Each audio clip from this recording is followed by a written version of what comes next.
back, and today we decided, of course, important, if we are going to be talking, of course, issues pertaining to sexual health and sexuality, why not bring on our very own good doctor on Better Living, Dr. Edward Sang. It's great to have you here. Thank you. Always a pleasure. Thank you. Tough conversation with Kaz. I didn't think I could get through it because this is a morning show, and Kenyans, we're so conservative.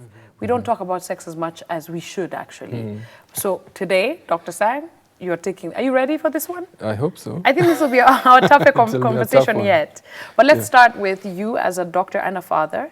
You have children. Have you had a conversation with them? Well, in stages, as they grow up.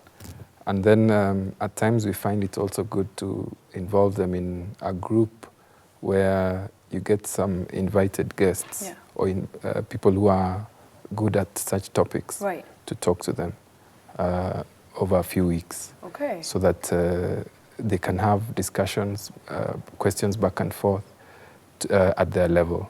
I think so, and that's a really good idea, actually. So for parents who are facing some trouble, come together with the neighborhood parents or even the school parents, come up. And there are so many people out there willing to come out and talk to your young people. We even have them on our roster, so we'll go ahead and connect you to some of the doctors, experts, and sex therapists that we usually have on the show. But fact of the matter is, Dr. Sang, we're seeing more STIs, especially in young people. Teenage pregnancies are on the rise, right? Infidelity, let's not even go there. Maina and Kingangi are flourishing where they are, right? So why aren't we talking about it? Well, I think it's just the culture, the norms of society, the difficulties, just the fact that it's not a thing that we are comfortable discussing. Absolutely. Okay, so what we did is we asked our viewers at home to compile questions and tell us anything. I mean, there was zero, okay? So I will moderate this session and try and keep it as PG, all right, and as clean as possible, wholesome. Because that's what we ask, Kenyans, we are wholesome. Exactly. I'll start with my first question. This comes from Mary from Kitui. She says, my name is Mary. After having my second child, the intimacy with my husband has completely changed, and it was not the case with my first child. What could be the issue? Okay, it's good to clarify what she means exactly.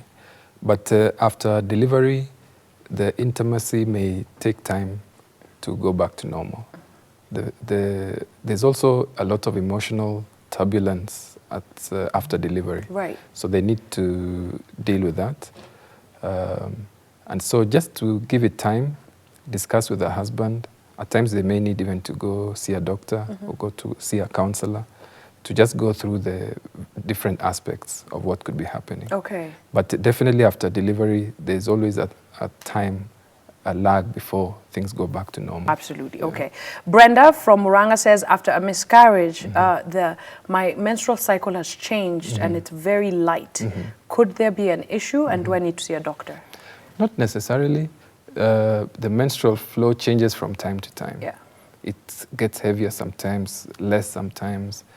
If it persists, then, and let's say she wants another baby and it's taking time, then maybe we would check. Okay. But just the quantity, especially if it's not, it's less than usual, that's fine. If it was more than usual, then we probably would want to see her earlier. I want to bring in a question here. When a woman is pregnant and she identifies spotting versus full flow of blood, versus feeling uncomfortable. This I'm talking, of course, as a sign of a miscarriage. Talk to me about noting the difference of seriousness. Oh, yeah. Spotting is so common in pregnancy. Is it? Yeah. Okay. That most of the time we just need to reassure the lady. Of course, it's always a cause of concern. It raises a lot of alarm. But we reassure them as long as it's not too heavy. Okay. So if you spot you're okay, you shouldn't go see a doctor? You should. You should see one, but usually we reassure them. Okay. We don't do, we really usually don't intervene. Okay, so spotting is not necessarily a cause for miscarriage? No. Okay. We probably may send them for an ultrasound, because spotting may just be a sign that there could be something wrong with the pregnancy. Many times the ultrasound is normal, so we just reassure them, let's see how it behaves. If sometimes it can be a sign of something called a blighted ovum, meaning the pregnancy has stopped growing or didn't form properly. And so the ultrasound would show, and then we would need to remove the pregnancy because it's not a normal one. Right. Then if it gets heavier, then we'd watch and wait. But if it gets torrential, then it would be that she's having a miscarriage. So you've identified that this is not a normal pregnancy and it needs to be terminated. What happens to the woman's body after? Is she in a menstrual cycle? Or is it her period? When you need to remove it? Like immediately after the surgery, and the woman is now in hospital, she's to be sent home. Yes. She's obviously bleeding. Is that her cycle? No.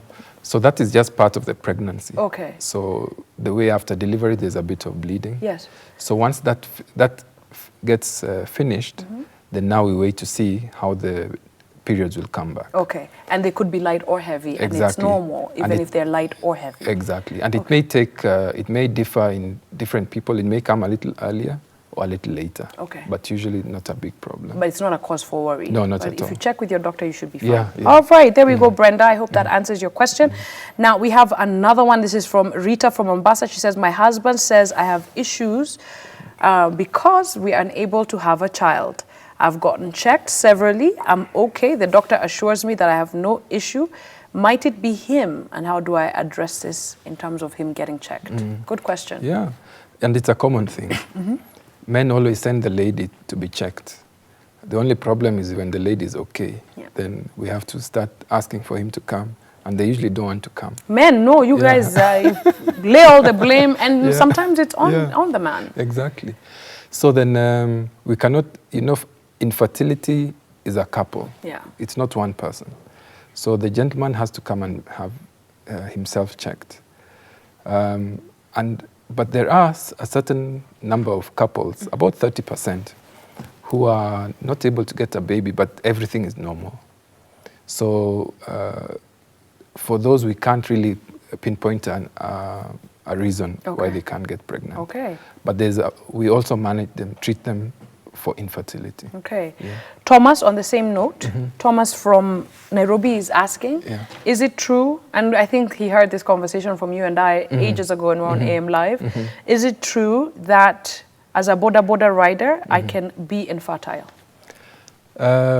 Yeah, riding a bicycle, a horse, or a motorbike, and, a lot. And there's many bodas. Yes, Forget about the bicycles and the horses. Yeah. There are so many bodas in Kenya. This is shocking. Is it true? It can make you subfertile. Really? Maybe not infertile completely, but it can reduce your fertility. Which means your sperm count. Yeah. So in a person like that, what I would do is if they're having trouble getting a baby, then I would tell them maybe choose a different career. So really? That, yeah, especially if there's a problem with the sperm count. I mean, Dr. Sang, this is a bit dangerous. You're telling people, leave that boda career, do something else. For somebody who can't get a child. And wants one. Yes. If you have children and you're riding up, then that's fine. Then you're okay. Yeah. Okay. But if you are having issues, then we have to look at various factors. Are you smoking? Are you drinking too much? Are you riding a boda? Then we'll try and make you change some of those things. All these issues do come into play. Exactly. Of course, it means also that men need to come and get checked. Exactly, Yeah, always going back to that, gentlemen. All right, Dr. Sang, we're going to take a quick break for now. When we come back, front and back. All right, so having a very tough conversation, of course, pertaining to issues of sexual health and sexuality. We can no longer bury our heads in the sand, all right? Younger and younger people I just saw a story of a 12-year-old who's pregnant in this country. Oh. Do you remember it used to be actually in America? You used to hear about those 12, 10-year-olds. Now it's happening here. Yeah. And it is not a thing to laugh at, actually, because it's getting closer and closer home. And I think the key thing is to get yourself some information. So we have your questions, viewers, and we are, of course, asking Dr. Sang to guide us through this. But as we do that, it's important that we give you a visual sense of what we're talking about here. You wonder about your reproductive system. If you're a man or a woman, okay, you wonder how it works, you wonder how God made all of this happen, maybe this is what you need to watch before you have a conversation with young people so that you're actually informed. Take a look at this, did you know? Good stuff right there. Okay, body odor is a huge question. We've decided to just compress it into vaginal or penile odor. When that happens, or discharge odor, when that happens, what could be the cause? For females, let's start with women. Yeah, well, actually, a a lot of the time, sometimes there's actually nothing that we as the doctors can smell. Okay. So some ladies are a bit extra sensitive. So they say they feel like everyone is smelling them. Yeah. But when they come for examination, you can't even smell anything. That's just paranoia. Exactly. Okay, okay. So you're fine, basically. Yeah, but then if some of them would have a discharge, sexually transmitted infections can occur. Yeast infections, extremely common. Right. Very, very common. Okay. Would cause a slight odor. But generally, the sexually transmitted infections are the ones which cause a stronger odor. You know what's going to happen after this? People are going to be like, niko na STI. Imagine sasa niko na STI, Dr. Sang amesema kwa better living. But that's not the issue. No, no. And I think the one thing that we have to emphasize today is if you feel that something is wrong with your body and God has given us that system in place, that alarm, go see your doctor. Don't wait till it's too late. Because some people wait till it's way too late. And it could be something as simple as medication. Exactly. The medication you're taking could actually affect that, couldn't it? Yeah. Okay. Yeast infections, huge deal. You've just alluded to that. What are yeast infections, Dr. Sang? Yeah, yeast infection, it's caused by a fungus. Okay. And actually, which is normally present in the birth canal. It's only that in certain situations, the yeast or the fungal infection overgrows. Okay. For example, in pregnancy, when some ladies take antibiotics, for some ladies it's just before, just after the periods.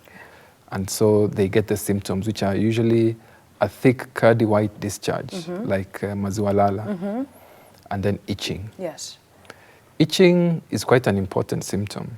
And so if a lady has that, for a young lady, we would usually give treatment and see how it behaves. Okay. For an older lady, it's even more serious because for an older lady in her 60s or 70s who comes with itching, we need to make sure it's not cancer of the vulva. Really? Yeah. And you'd be surprised the size of tumors we see. And the only symptom the lady has is itching. Really? Yeah. And has a big growth and hasn't really bothered to have it checked. Because of this taboo thing that Kaz and I were talking about earlier. So for an old lady, if she says, I've been itching, then we have to examine her. And it needs to be, like if you're an older lady and you're itching, go to the doctor must be immediately. Yes. Right. And for an old lady, we must examine. Okay. Despite some of them saying, we ni mjukuu. But we have to look. Oh my gosh, you have to deal with a lot, based on culture, taboo, stigma. Yeah. But makes your job harder. Yeah. And we tell them we must have a look because it could be something serious. Absolutely. And we do get cancer once in a while. You do, which needs treatment. Which is important that people come out there and get screened. Yeah. Do men get yeast infections? Not so much. But they do? They do, but men have also asymptomatic. So he can have yeast infection, but doesn't feel anything. It just continues with life. Yeah. And so if a lady has recurrent yeast infection, then we would want to give some treatment for her to take to her husband. Oh, because he could be infecting her? Yes. It's not really, and I must clarify that yeast infection is not usually a sexually transmitted infection. It's not, no. Yeah. But a man can have the yeast and not have symptoms. So if a lady keeps coming for treatment, then I would give her a tablet for the husband. Okay. This is so complicated because first now that woman has to go and tell the husband, the man will explode. Mimi niko sawa. Yeah, exactly. Wendo kuna shida. Exactly. Alafu niambia nikunywe tembe. Yeah. Fighting in the house. Men need education and explanation, and it's true. Yeah. Men actually need to go see gynaes almost as much as women do. Exactly. And that is something we need to emphasize. Let me move on before we run out of time. I wanted to really actually pertain to issues of men. UTIs, urinary tract infections. Many women suffer this. First of all, Dr. Sang, what is it? It's an infection of the bladder or the urine system. So the bladder and the urethra. The urethra is a very short tube in women that brings urine out of the bladder outside. Okay. What causes the infection? Many times it's just, for women it's the anatomy. It's the way they are made. Because of that very short tube, it's very easy for infection from outside to go into the bladder. Okay. And so that is actually the commonest cause. And doctors advise someone who gets recurrent UTIs to pee before sex and after sex. Exactly. What does that do? Because most of the time, during intercourse, there's a bit of trauma to the urethra. And that trauma encourages bacteria to attach onto that urethra, onto the tube. Okay. So passing urine washes out the bacteria. Ah, got it. So it's kind of like a cleanse for your body. Okay. Exactly. UTIs in men. I have a friend who got a UTI when we were in college. He ignored it. So one day we were on the train and he faints. Wow. From pain. I was like, why didn't you just say? Tungekupatia cranberry juice, ungekuwa poa. Yeah. I mean, I didn't even know men could get UTIs till then. It's possible. It's possible, but extremely rare. Okay. And partly, again, the anatomy. In men, the urethra, the tube, bring out urine from the bladder is extremely long. So bacteria, it's hard for bacteria to come from outside all the way to the bladder. Of course. While in women, it's about 2 centimeters.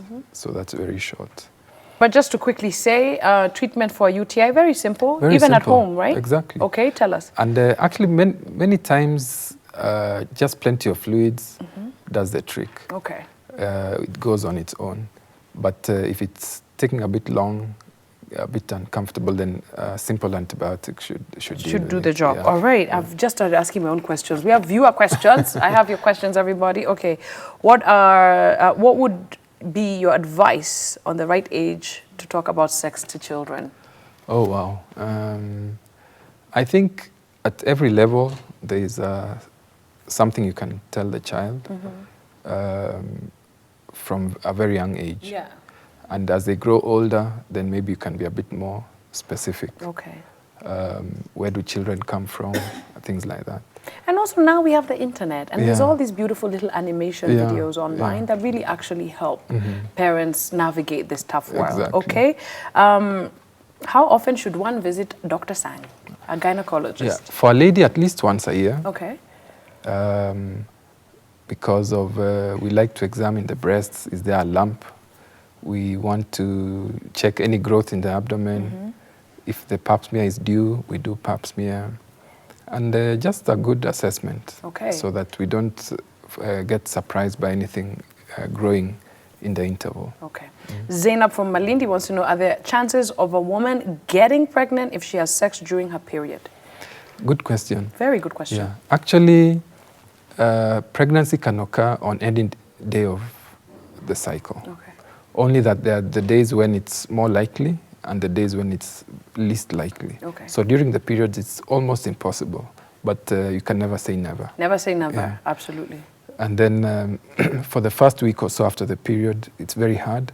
Then now we have the ovulation time, and that's the time when it's very easy to get pregnant. Okay. And then after ovulation towards the periods, then the chances get less. I mean, but it's 2017, Zainab, my darling. You have so many options out there. Let's talk about the contraceptive options that many people have, but they just don't use. Exactly. And it's The surprising, pill. The pill, condoms. Condoms. Apart from the pill, now we have a patch. Yes, there's a patch too. So which can take the place of the pill. We have the injection every 3 months. We have the no-plants or the implants, which we put into the arm. Yes, they last forever, I hear. Yeah. And the coil, I don't know if we've mentioned. Yeah, so there's so many. And then the permanent methods, tubal ligation, vasectomy. So really, when we have ladies getting pregnant when they are not ready, then we really need to educate them about that. Okay. Contraception that fails. That's why people are relying on God, nature, their cycle, because contraceptives have failed. Exactly, they do fail. They do fail. And when we are giving a lady a contraceptive, we must explain to them that there's no method which is 100%. Why, Dr. Sang, after all these years, tumefika hivi? There's nothing they've come up with that's 100%? Unfortunately, abstinence. No, abstinence, exactly. Yeah. Because the human body is quite ingenious in that, especially in the younger ladies at around 28, when fertility is extremely high, it can overcome some of the barriers we try and use. Okay. Yeah. We have another question from Vivian from Nairobi who says, painful sex. My doctor says that my vagina muscles are small. I'm having a hard time with my partner. What do I do? Discussion, but also use of KY jelly, lubricants. Yes. But generally... is there surgery out there? I've seen. People are actually getting, people are getting surgery to go back to their virginity sort of form. I don't think there's anyone in the world looking to expand their vaginal walls. We do get some who are too tight. No. Yeah, and so... I'm learning so much, I'm sorry. I'm and looking so at times, ignorant. Yeah, at times we need to do surgery to sort of expand. Oh, really? We do that here in Kenya? Yeah. You have just literally enlightened me to a whole other level. Yeah.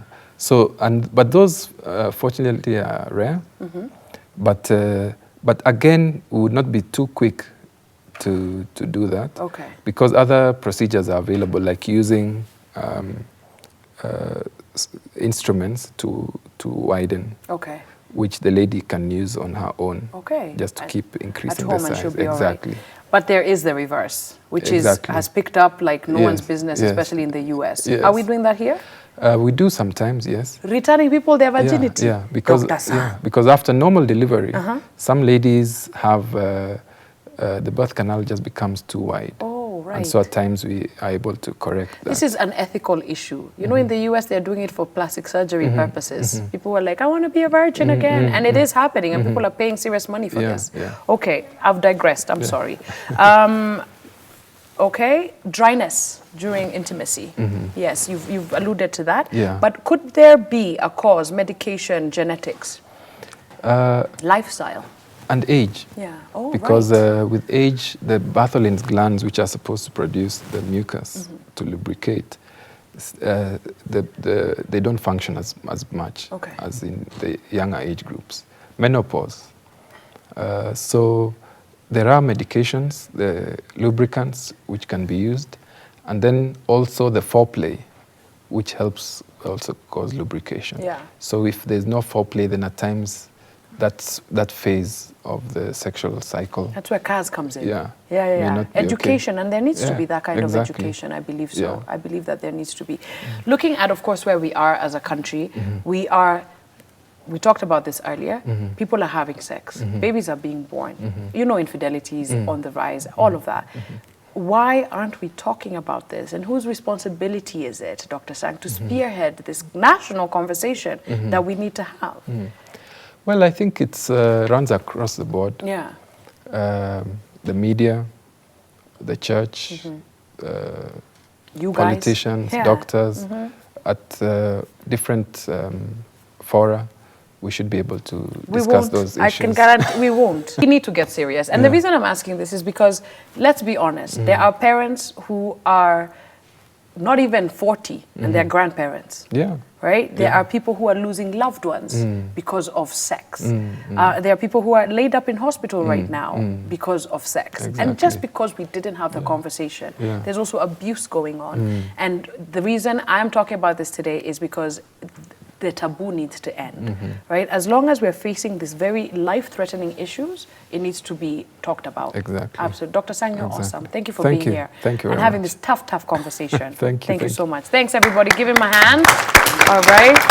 You see, and see, my hair has gone wild because I'm in shock. I'm like, what? I'm learning too, just along with you. Guys, go ahead and log on to Better Living and please tell us what your questions are for Dr. Sang. Also, we'll connect you to him so you can ask him directly, DM him, especially if you're a conservative private person, which of course is part of the issue that we're facing. But for now, we leave you with this great song. Be focused. If you're a parent wondering how to do this, guess what? Start it today. Talk to your neighbors, talk to your co-workers, your church, and just see if you can come up with a group to see if you can talk to young people because it's important. Thank you so much. All right, everybody. Thank you. Have a good one. Bye-bye.